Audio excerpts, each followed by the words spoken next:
નાની તંબાડી ગામે આદિવાસી સમાજનો ભવ્ય રંગારંગ કાર્યક્રમ યોજાયો. નવનિર્મિત નાના પોંઢા તાલુકાના ગુજરાત રાજ્યના સરહદી ગામ નાની તંબાડી ખાતે સરપંચ ચંદ્રસિંહ ઉર્ફે ભાઈલુભાઈ તેમજ સંજયભાઈ ગોવિંદભાઈ, જયેશભાઈ રતિલાલભાઈ, હરીશભાઈ જીતુભાઈ, હસ્તિમલભાઈ પ્રમોદભાઈ, હિરેનભાઈ સહિતના આગેવાનો દ્વારા બહુધા આદિવાસી વસ્તી ધરાવતા વલસાડ જિલ્લામાં આદિવાસી સંસ્કૃતિ ટકાવી રાખવાના પ્રયાસોના ભાગરૂપે ભવ્ય સાંસ્કૃતિક કાર્યક્રમનું આયોજન કરવામાં આવ્યું હતું, જેમાં સમસ્ત આદિવાસી સમાજ નવસારી જિલ્લા પ્રમુખ ડોક્ટર નીરવ ભૂલાભાઈ પટેલ, વાંસદા ખેરગામ ચીખલી વિધાનસભાના ધારાસભ્ય અનંત પટેલ, રૂઢી મહાગ્રામ સભા અધ્યક્ષ રમેશ પટેલ, તાલુકા પંચાયત સભ્ય કુંજાલી પટેલ, કલ્પેશ પટેલ, ગમનભાઈ, દિનેશભાઈ ખાંડવી, કૃતેશભાઈ સહિતના અનેક મહાનુભાવો ઉપસ્થિત રહ્યા હતા. પોતાના વક્તવ્યમાં ડોક્ટર નીરવ પટેલે વ્યસનમુક્તિ, સંગઠનની મજબૂતી, યુવાનોમાં શોર્ટકટ મની માટે મ્યુલ એકાઉન્ટથી બચવાની તેમજ વિજ્ઞાન, કાયદાકીય જાણકારીથી સજ્જ બની તંત્ર દ્વારા થતા અન્યાયો વિરુદ્ધ ખોટા કેસોનો ડર રાખ્યા વગર કાયદાકીય રીતે લડવાની હાકલ કરી હતી. તેમજ આદિવાસી વિસ્તારોમાંથી ગેરકાયદેસર રીતે નાબાલિગ કન્યાઓના વેપાર કરનાર દલાલોને તાત્કાલિક ધોરણે પોતાની વિકૃત પ્રવૃત્તિ બંધ કરવાની ચેતવણી આપી હતી. બીજી બાજુ ધારાસભ્ય અનંત પટેલે તંત્રને આડે હાથે લેતા જણાવ્યું હતું કે વિકાસના નામ પર પોતાની મા સમાન પ્રકૃતિ સાથેના ખિલવાડ આદિવાસી સમાજ હવે ચલાવી લેવાના બિલકુલ મૂડમાં નથી. તંત્ર નિર્દોષ આદિવાસીઓ પર વારંવાર આવી રીતે અન્યાય કરતું રહેશે તો પાડલિયા ગામ જેવી સંઘર્ષની ઘટનાઓ સામાન્ય બનતી જશે. સેલવાસના આગેવાન પ્રભુ ટોકિયાએ યુવાનોને સમયસર જાગી જઈ સંગઠિત રહેજો, નહીંતર ધીરે ધીરે આપણા તમામ હક અધિકારો છીનવાઈ રહ્યા છે અને છેલ્લે હાથમાં કશું જ બચશે નહીં, એવી ચેતવણી આદિવાસી સમાજને થતા અન્યાયો સામે આંખ મીચીને સૂતેલા યુવાનોને આપી હતી. સાંસ્કૃતિક કાર્યક્રમમાં તૂર તારપા નૃત્ય, ડાંગી નૃત્ય, સંધ પ્રદેશનું વારલી નૃત્ય, શ્રદ્ધા ટ્રાઇબલનું નૃત્ય, આફ્રિકન નૃત્ય વગેરેએ યુવાનો, મહિલાઓ, અબાલવૃદ્ધ સહિતની ખૂબ મોટી સંખ્યામાં ઉમટેલી જનમેદનીમાં ભારે આકર્ષણ જમાવ્યું હતું. તમામે હાથ ઊંચો કરીને પોતાની આદિવાસીયત બતાવવાની છે. જય આદિવાસી! એક તીર એક કમાન! સૌપ્રથમ તો આજે આટલો સારો કાર્યક્રમ થવા જઈ રહ્યો છે ત્યારે સરપંચ શ્રી ભાઈલુભાઈ સહિત નાની તંબાડી ગામના જે આ સાંસ્કૃતિક કાર્યક્રમના આયોજકો તેમજ અહીં મંડપ બનાવનારથી લઈને સાઉન્ડ સિસ્ટમ વાળા તમામ માટે એકવાર જોરદાર તાળીઓનો ગડગડાટ થઈ જાય. અને બીજી મહત્વની વાત કે આજે આટલો સરસ કાર્યક્રમ તમારા બધાના વગર શક્ય નહીં હતો. તમે લોકો નહીં આવતે તો આટલો સરસ કાર્યક્રમ નહીં થતો. તો પોતાના માટે એકવાર જોરદાર તાળીઓનો ગડગડાટ થઈ જાય.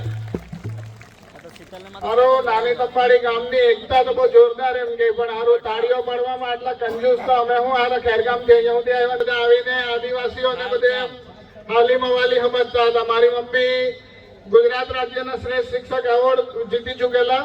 તે જયારે નોકરીએ લાગ્યા 1980 ની આસપાસ, ત્યારે એમના જે બધા પ્રિન્સિપાલ ને બીજા ટીચરો હતા તે લોકો કહેતા હતા કે ચિંતુ બહુ ભણાવતી નહીં તો આપણે તો મજૂરીએ કોણ આવે.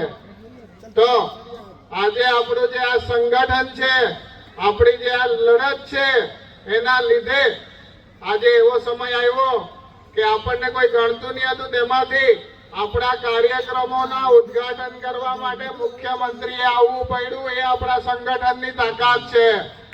અને ભવિષ્યમાં વડાપ્રધાને પણ આવવું પડશે. અને બધા જે પોતાને બહુ ખેરખા સમજતા હતા તે લોકોએ પણ આપણા કાર્ય કે અત્યારે થોડા વખતથી આદિવાસી સમાજના વિવિધ પ્રશ્નો, ખાસ કરીને જળ જમીન છીનવવાના જે કિસ્સાઓ વધી રહ્યા છે, હસદેવ જંગલ હોય કે સિંગરોલી હોય કે અત્યારે ભરૂચમાં લિગ્નાઇટનો પ્રોજેક્ટ હોય, તમામ જગ્યાએ આદિવાસીઓને ખૂબ જ ખરાબ રીતના પ્રતાડિત કરવામાં આવી રહ્યા છે. અને જે પણ આદિવાસીઓ વિરોધ કરે, દાખલા તરીકે કેવડિયા કોલોનીમાં, તો એ લોકોને CRPF થી લઈને તમામ જે પોલીસ ફોર્સ છે તે લોકોએ ઢોર મારીને કેટલી ખરાબ રીતના કપડા ફાટી જાય એ રીતના ઘસડીને માર માર્યો.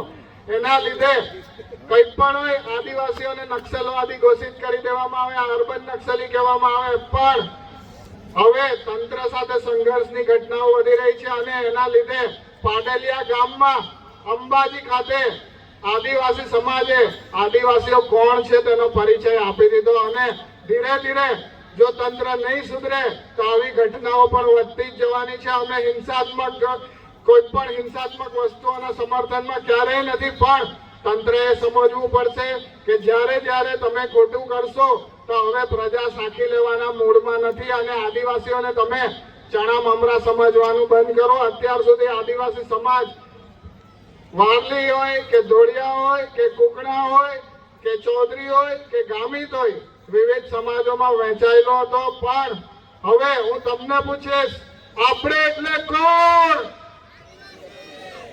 નથી ખબર આ બાજુ માતા બહેનોને આ બાજુ યુવાનોને?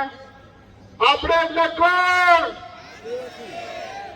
બસ આજ જનૂન રાખજો. બાકી જે લોકો અન્યાય વિરુદ્ધ લડે છે એવા સમાજના ક્રાંતિકારીઓ વિરુદ્ધ હંમેશા ભૂતકાળથી અંગ્રેજોના સમયથી ખોટા કેસો થતા આવ્યા છે. અત્યારે પણ અહીં બેઠેલા જેટલા આગેવાનો છે 90% પર ખોટા કેસો થઈ ચૂકેલા છે. મારા પર ખુદ પર પણ 4 કેસ છે, 72 દિવસ જેલમાં પણ રહી આવેલો છે. પણ આપણે જ્યારે અડગ અને અડીખમ હોઈએ ને ત્યારે કોઈ કઈ તોડી નથી લેતું. ભૂતકાળમાં પણ અંગ્રેજોની જે પોલીસ હતી તે આપણા જ ભારતીયો હતા અને અત્યારે પણ આપણા પર ખોટા કેસો કરનારાઓમાંથી મોટા ભાગના આદિવાસીઓ જ હશે. પણ આપણે ડગવાનું નથી અને ડરવાનું નથી. સાથે કેટલીક અગત્યની વાતો પણ છે કે આપણા વિસ્તારમાં બહારથી આવેલા લોકો ચરસ ગાંજા જેવા જે બદીઓ લઈને આવી રહ્યા છે. આપણે હવે દારૂ, ચરસ ગાંજા અને બીજા વ્યસનોમાંથી મુક્ત થવું પડશે. અત્યારે આપણે મોટા ભાગના લોકો પેલા બહારથી આવેલો અને ગાળો આપીએ કે હારા અત્યારે આવેલો ને મકાન બાંધીને રહેવા માંડ્યો ને આપણે તો હજુ પેલામાં ઝૂંપડીમાં જ રહીએ, પણ વાંક એમાં આપણો છે. આપણે સોમથી શનિની જ નોકરી કરવી છે, 9 થી 5 ની નોકરી કરવી છે. એ બધું હવે બંધ કરવું પડશે. આપણે જાતે પોતાનો નાનો તો નાનો ઉદ્યોગ ધંધો ચાલુ કરવો પડશે. સવારે આપણે 6 વાગ્યાથી કામ કરવાની, રાતના 12 વાગ્યા સુધી કામ કરવાની તૈયારી રાખવી પડશે. જે દિવસે આપણે ઉદ્યોગપતિ બનીશું, જે દિવસે નાના મોટા ધંધાઓ કરતા થઈ જશું, રૂપિયા કમાતા થઈ જશું, તે દિવસે પાટીદાર સમાજ અને વાણિયા સમાજની જેમ આપણે પણ આગળ આવીશું. બાકી ખાલી વાતો કરવાથી કે જય આદિવાસી કરવાથી આપણે આગળ નથી આવવાના. કાયદો જાણો. બાકી ખોટા કેસ કરનારાઓને પણ આપણે સામે સાચા કેસો કરીએ તો ભલભલા ઠેકાણે પડી જાય છે. કેટલાક લોકોએ ભૂતકાળમાં એવું કીધેલું કે નીરવ જેવા તો 70 આવીને જતા રહ્યા. એ અધિકારીને આપણે 6 મહિના માટે સસ્પેન્ડ પણ કરાયો છે. 2 પોલીસ વાળાઓને સસ્પેન્ડ પણ કરાવી ચૂક્યા છે. બીજા કેટલાય અધિકારીઓ સામે અત્યારે કાયદાકીય લડત લડી રહ્યા છે. પણ આપણી અંદર લડત લડવાની એક તાકાત હોવી જોઈએ. બીજું કે અત્યારે જે ફ્રોડ લોકો છે એ લોકોના જે ફ્રોડ કરી રહ્યા છે સાયબર ક્રિમિનલો, એ લોકોને આપણા યુવાનો થોડા પૈસાની લાલચ માટે પોતાના એકાઉન્ટો આપી રહ્યા હોય તે પણ બંધ કરી દેજો. અને બીજું ખાસ કરીને બહારથી આવેલા દલાલોને ચેતવવા માંગીએ છીએ કે આદિવાસી વિસ્તારની છોકરીઓને વેચવાના ધંધા બંધ કરી દેજો, નહીં તો હવે સપાટાવાળી પણ થતા વાર નહીં લાગે. બાકી અત્યારે કહેવાનું ઘણું બધું છે પણ વક્તાઓ પણ ઘણા બધા છે. તો અત્યારે હું મારું વક્તવ્ય વિરમું છું અને ફરીથી એકવાર જોરદાર આપણે તમામે હાથ ઊંચા કરીને એકવાર ગગનભેદી નારાઓથી આખો નાના પોંડા તાલુકો ગુંજવવાનો છે. તો જય આદિવાસી. ઠંડીમાં હારા બધા ઠંડક વાઈ ગયેલા લાગે. જ્યાં સુધી બધાના હાથ ઊંચા નહીં થાય, બધાનો જોરદાર હોય. બસ આજ હંમેશા જનૂન રાખજો અને ફરીથી એકવાર આયોજકો માટે જોરદાર તાળીઓ. ખૂબ ખૂબ આભાર. જોહાર.